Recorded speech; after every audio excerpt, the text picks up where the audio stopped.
ఆహ్లాదానికి address, recharge కి terrace. పూర్తి వివరాలకు చదవండి రేపటి సాక్షి దినపత్రిక. నేను మనవి చేస్తున్న న్యాయస్థానాలు దీనిలో ఇంటర్ఫీర్ అవుతాయని నమ్ముతున్నా. భారతదేశ న్యాయస్థానాలు ఎక్కడో చోట ఇంటర్ఫీర్ అవ్వాలి, వాస్తవాలు బయటకు రావాలి, చంద్రబాబు సంగతి ఏంటో తేలాలి అని కూడా ఈ సందర్భంగా మనవి చేస్తున్నా. ఒక దుర్మార్గమైన ఆరోపణలు చేసి రాజకీయ లబ్ధి పొందాలనుకునే ఏ రాజకీయ నాయకుడికైనా ఇది గుణపాఠం కావాలి. దైవాన్ని అడ్డం పెట్టుకొని ఆరోపణలు చేయటం తప్పు అనేటువంటి భావన కలిగే విధంగా సంపూర్ణమైనటువంటి ఎంక్వైరీ జరగాలి, పెద్ద స్థాయిలో ఎంక్వైరీ జరగాలి, వాస్తవాలు నిగ్గు తేలాల్సిన అవసరం ఉంది.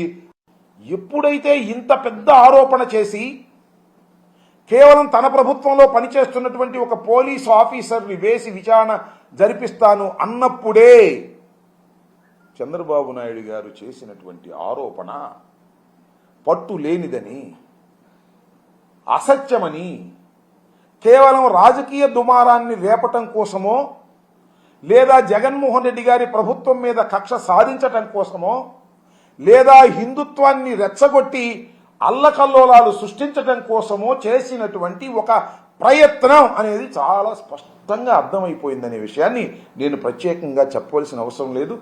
ఒక ఆరోపణ చేశారు ఒక రాజకీయ నాయకుడు, అందులోనూ ముఖ్యమంత్రి గారు. ఎవరి మీద ఆరోపణ చేశారు? గత ప్రభుత్వం మీద చేశారు. అంటే ఒకసారి ముఖ్యమంత్రిగా చేసినటువంటి జగన్మోహన్ రెడ్డి గారు, ఆ ప్రభుత్వం దిగిపోయిన తర్వాత కొత్తగా వచ్చినటువంటి రాజకీయ ప్రభుత్వం చంద్రబాబు నాయుడు గారు ఆరోపణ చేశారు.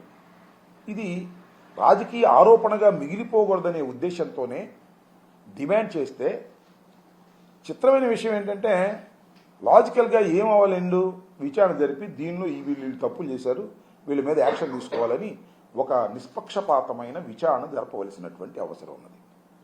అలా కాకుండా తప్పు జరిగిపోయింది అంటున్నారు.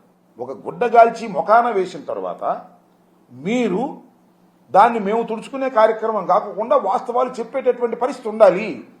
ఎప్పుడైతే మీరు చేసిన ఆరోపణలో పసలేదో ఆర్భాటాలు ఎక్కువ చేస్తున్నారు. నిజంగానే వైఎస్ఆర్ కాంగ్రెస్ ప్రభుత్వం అధికారంలో ఉన్నప్పుడు ధర్మారెడ్డి గారో, సుబ్బారెడ్డి గారో లేదా కరుణాకర్ రెడ్డి గారి కాలంలో కల్తీ కలిసింది జంతు నూనె అని చెప్పండి, నిరూపించండి. నువ్వు చెప్తేనా? ఎవరు? చంద్రబాబు నాయుడు గారు చెప్తాను, లోకేష్ చెప్తాను, లేదంటే పవన్ కళ్యాణ్ గారు చెప్తాను, మేము ప్రాయశ్చిత్త దీక్ష చేయాలి. నాకు అర్థం కాదు. రాజకీయంగా కక్ష పెట్టుకున్న మీరు నిరూపించండి, మేము ప్రాయశ్చిత్త దీక్ష చేస్తాం. మీరెందుకు చేస్తున్నారు నాకు అర్థం కాదా? అయ్యా పవన్ కళ్యాణ్ గారు, మేము తప్పు చేస్తే మీరు మెట్లు గడవటం ఏంటండి? మేము తప్పు చేసామని నిరూపించండి, నీ బూట్లు దుడుస్తా నేను. మేము తప్పు చేసామని నిరూపించు.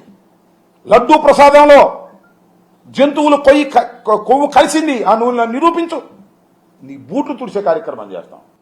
సరే, మీరు ఆంజనేయ స్వామి భక్తులు అంటున్నారు. ఆంజనేయ స్వామి మీద ప్రమాణ చేసి జగన్మోహన్ రెడ్డి గారి హయాంలో తయారైన లడ్డూల్లో కొవ్వు నూనె కలిసిందని ప్రమాణం చేసి చెప్పండి మీరు.